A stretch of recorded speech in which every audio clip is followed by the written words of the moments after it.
Uppal bucket Vasu వాళ్ళకు చెప్పిన వాగ్దానం ఒకటి కానీ కనిపించేది మరోలా ఉందని ఒక ఆవేదన వ్యక్తం చేస్తున్నారు. కోట్ల రూపాయలు పెట్టిన ఇక్కడ రెసిడెన్స్ లో ఉంటున్న సంతృప్తి లేదు, మాకు ఇబ్బందికరమైన పరిస్థితులు ఉన్నాయని చెప్తున్నారు. యాక్చువల్ గా చెప్పాలంటే ఇది 500 ఎకరాలు బగాయత్ ఏదైతే ఉప్పల్ ఫార్మర్స్ దగ్గరించి గవర్నమెంట్ తీసుకోవడం జరిగింది 15 ఏళ్ల క్రితము.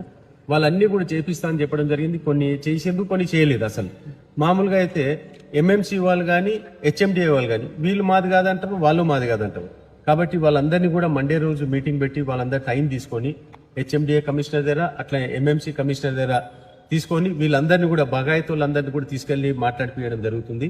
ముఖ్యంగా మెయిన్ గా ఇక్కడ ఏంటంటే జనాలు చాలా విపరీతం పెద్ద పెద్ద టవర్స్ వచ్చినాయి. ఒక్కొక్క టవర్ 30 ఫ్లోర్లు 40 ఫ్లోర్లు వస్తా ఉన్నాయి.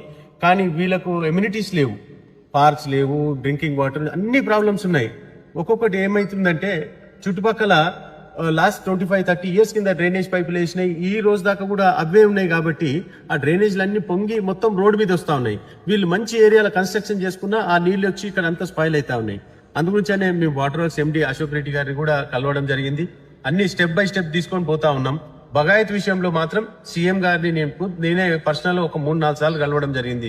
సార్ మాకు ఈ ప్రాబ్లం ఉంది, ఇక్కడ అన్ని కూడా అంటే ఎమ్యూనిటీస్ సరిగా లేవు, అగ్రికల్చర్ ఎవరైతే మాకు ల్యాండ్స్ ఇచ్చిండో అగ్రికల్చర్ వాళ్ళకి కూడా ప్రాబ్లమ్స్ ఉన్నాయి. వాళ్ళకైతే ఎంఎంసీ ఏదైతే ఫౌండేషన్ రోజు వాళ్ళకు మాట్లాడిపిస్తా అని చెప్పడం జరిగింది.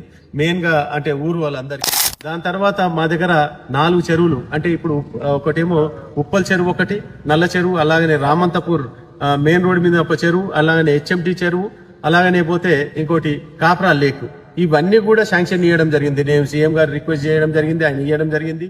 ఇప్పుడున్న గతంలో చేసిన అభివృద్ధి ఇలా ఉంటే ఇంకా కొత్తగా చేసే భూములు ఇచ్చే వాళ్ళకి ఎలాంటి అభివృద్ధి చేస్తారనేది వాళ్ళకు ఒక ప్రశ్నగా తలెత్తుతుంది. మరి ప్రభుత్వం దీన్ని విస్మరిస్తే భూములు ఇచ్చే రైతులు కొత్తగా ఇచ్చే వాళ్ళలో ఎలాంటి నమ్మకం ఉంటుంది? అందుగురించనే ఇప్పుడు మేము మా దగ్గర మాత్రం అన్ని ల్యాండ్స్ మా దగ్గర అన్ని సెటిల్ చేసిండ్రు.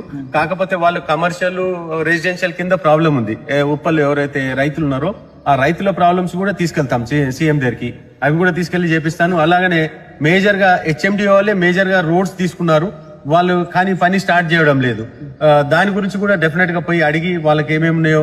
యాక్చువల్ గా మాకు రెసిడెన్షియల్ ఏరియాలో కూడా చాలా కమర్షియల్ యాక్టివిటీస్ వచ్చినాయి. ఏది బగాయత్ లో అంటే ఇల్లీగల్ పర్మిషన్ లేకుండా చాలా మంది కట్టుకున్నారు. అంటే లోకల్ లీడర్లు మేనేజ్ చేసి కట్టుకుంటున్నారు. నేను రిక్వెస్ట్ చేయడం ఏంటంటే కమర్షియల్ వస్తే రెసిడెన్షియల్ వాళ్ళకి చాలా ప్రాబ్లం అవుతుంది. దాని గురించి కూడా నేను డెఫినెట్ గా నేను హెచ్ఎండిఏ కమిషనర్ ని మన ఎంఎంసీ కమిషనర్ గారిని కూడా కలవడం జరుగుతాను. డెఫినెట్ గా వీళ్ళకి ఏమేమి ఉన్నాయో ప్రాబ్లమ్స్ అన్ని సాల్వ్ చేస్తాను.